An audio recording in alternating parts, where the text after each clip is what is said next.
Room date এই শব্দের সাথে আপনারা কতটা ইউজ টু আমি জানি না, কিন্তু এই বিষয়টা খুব সিরিয়াসলি কথা বলা দরকার। দেখেন, আপনার মেয়েটি সকালবেলা বলে গেল যে কোন একটা প্রাইভেট বা কোন একটা কলেজে যাচ্ছে, এবং দেখা গেল যে কলেজের নাম করে কোন একটা বাসায় এসে গেল। সেই বাসায় তার বয়ফ্রেন্ড বা কথিত যে প্রেমিক, সেই প্রেমিকা অপেক্ষা করতেছে, দুজনে রাত দিন কাটাচ্ছে, অনেকটা টাইম কাটাচ্ছে। এরকম ঘটনা হর হামেশাই এই বাংলাদেশে যাচ্ছে এবং ঘটছে। বিশেষ করে সিটি কর্পোরেশন গুলোতে, আপনার যে বাংলাদেশের সবচেয়ে ভালো ভালো সিটি কর্পোরেশন যেগুলো, এই সিটি কর্পোরেশনের অলিতে গলিতে এক ধরনের প্রস্টিটিউট কারখানা চলছে। এটা আমি কোনো বলিউডের ঘটনা বলতেছি না বা হলিউডের ঘটনা বলতেছি না, এটা বাংলাদেশের একটা আর্থসামাজিকের মধ্যে যে এই রুম ডেট কালচারটা ঢুকে গেছে, আমি সেই জিনিসটা বলার চেষ্টা করছি।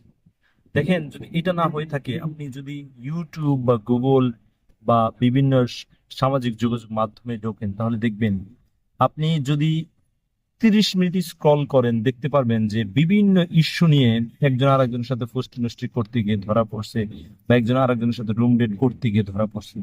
এই চিত্রটা কেন এরকম হচ্ছে? এখন আমাদের মধ্যে, ছেলে মেয়েদের মধ্যে এক ধরনের ফ্যাসিনেশন কাজ করে, বা আপনার এক ধরনের ফ্যাসিনেশন সার্কামস্টেন্সেস কাজ করে, বা এক ধরনের কি বলবেন যে বন্ধুত্ব থাকা, বন্ধুত্ব, ইন্টিমেসি বাড়ানো, এই জিনিসগুলো কাজ করে। এই কাজগুলো করার কারণে আপনার এই রুম ডেট কালচার সংস্কৃতিটা আপনার এই আবাসিক হোটেলগুলোতে গড়ে উঠতেছে এই ধরনের কারখানায়। বিষয়টা খুবই অ্যালার্মিং। আপনি যেই ছেলে মেয়েকে, আদরের ছেলে মেয়েকে বড় করতেছেন, লালন করতেছেন, সেই ছেলে মেয়ে দেখবেন যে এই আপনার খুব অল্প বয়সে তারা এই জেনা যে কাজ, সেক্সুয়াল অ্যাফেয়ার যে কাজ, এই কাজগুলোর মধ্যে ঢুকে যাচ্ছে। এরকম শহরের মধ্যে অনেক পরিবার আছে যারা প্র্যাকটিক্যাল লাইফে, বাবা মাও এই জিনিসগুলা অভ্যস্ত, অ্যাকাস্টম টু, এবং তারা ছেলে মেয়েও যে এই কাজগুলো করে সেগুলোতে তাদের কোনো ইন্টারফেয়ারনেস নাই। আপনার কি মনে হয়, একটা ছেলে বা একটা মেয়ে যখন বিশ্ববিদ্যালয়ে গ্রাজুয়েট হয় বা বিশ্ববিদ্যালয় থেকে লেখাপড়া করে বের হয়, অতঃপর এই ছেলে বা মেয়েটা যখন চাকরি খোঁজার চিন্তা ভাবনা করে বা কেরিয়ার গোছানোর চিন্তা ভাবনা করে দীর্ঘদিন বিয়ে করে না, ম্যারিড লাইফ লিড করে না, তখন আপনার কি মনে হয় সে ফ্রেশ থাকে? সে ফ্রেশ থাকে না। আমাদের রুম ডেট কালচারটা এই পরিমাণ ইজি হয়ে গেছে, এটা খুব ইজিলি পারসিভড হয়ে গেছে যে আপনার ছেলে বা মেয়ে এই ধরনের কাজের সাথে, এই ধরনের সংস্কৃতির সাথে ওতপ্রোতভাবে জড়িত। একটা রিসার্চে দেখা গেছে যে আমেরিকার প্রতি 3 জনের মধ্যে 2জন এই সমস্ত কালচারের সাথে আগের থেকে জড়িত থাকে, কিন্তু বাংলাদেশে এই টেন্ডেন্সিটা হুবহু ঘোরার মতো লাফাচ্ছে। এই কথাগুলো কেন? ভেরি সেন্সিটিভ, হয়তো অনেকে এই কথাগুলো বলবে না, কিন্তু যেটা সত্যি কথা সেটা আপনাকে বলতে হবে। সেই আলোকে এই কথাগুলো বলছি। দেখেন, এই জন্য আপনার ছেলে বা মেয়েকে যখনই আপনার কোনো ফোন দিচ্ছেন, সোশ্যাল গ্যাজেট এঙ্গেজমেন্ট করাচ্ছেন, তখন এই জিনিসগুলোকে আপনার প্যারেন্টিয়াল গাইডস আছে, প্যারেন্টাল গাইডটা খুব সিরিয়াসলি মেনটেন করতে হবে। আদারওয়াইজ আপনার ছেলে বা মেয়ে অনায়াসে এই জিনিসগুলোর মধ্যে ঢুকে যাবে। এখন যদি আপনি চিন্তা করেন যে বাংলাদেশে এটা খুব ইজি ব্যাপার হয়ে গেছে, কিন্তু এটা কিন্তু ইজি ব্যাপার না। এটা আপনার কাছে যতটাই ইজি হবে, সমাজ ধ্বংস করার জন্য ততটাই এটা অধপতন করবে। দেখবেন, আমাদের এখন বিশ্ববিদ্যালয় থেকে যে সমস্ত ছেলে বা মেয়েরা পাশ করে বের হয়, তাদের মধ্যে যদি ন্যূনতম ইসলামিক ধ্যান ধারণা থাকে বা এই সুশীল শ্রেণীর কাতারে যে না থাকে, তাহলে দেখবেন তার এই জিনিসগুলোকে খুবই নিজেকে হেজিটেশন ফিল করছে, এবং মানুষের মধ্যে যে এই ধরনের পাপাচার, এই ধরনের যৌনাচার খুব সিরিয়াসলি ঢুকে যাচ্ছে, এই জিনিসগুলোকে তারা স্বীকৃতি দেবে। সুতরাং আপনারা যদি আপনার ছেলে বা মেয়েকে এই রুম ডেট কালচারের সংস্কৃতি থেকে বের করতে চান, তাকে যদি একটা বৈধ ম্যারিড লাইফ দিতে চান, যে ম্যারিড লাইফে গিয়ে সে নিজে সুখী, সে অপরকে সুখী করতে পারবে, তাহলে এই জিনিসগুলো খুবই মিটিকুলাস ডিজাইনের মধ্যে আপনার আনতে হবে, যাতে করে তারা যেন চেক অ্যান্ড ব্যালেন্সের মধ্যে থাকে। একটা মেয়ে যখন আপনার 5টা পুরুষ বা 10টা পুরুষ বা 30টা পুরুষের সাথে সঙ্গম করে, বিভিন্ন জায়গায় রুম ডেট করে, তখন স্বাভাবিকভাবেই সে তার হাজবেন্ডের সাথে সুখী হতে পারবে না। তার হাজবেন্ডের সাথে সে একই বিছানায় শুবে, একই জায়গায় খাওয়া দাওয়া করবে, কিন্তু তার ভিতরে এক ধরনের সিলসিলা কাজ করবে যে কিভাবে অন্য পুরুষের সাথে থাকা যায়।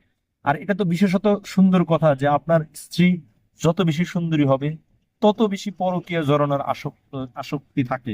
এটা কেন বলছি?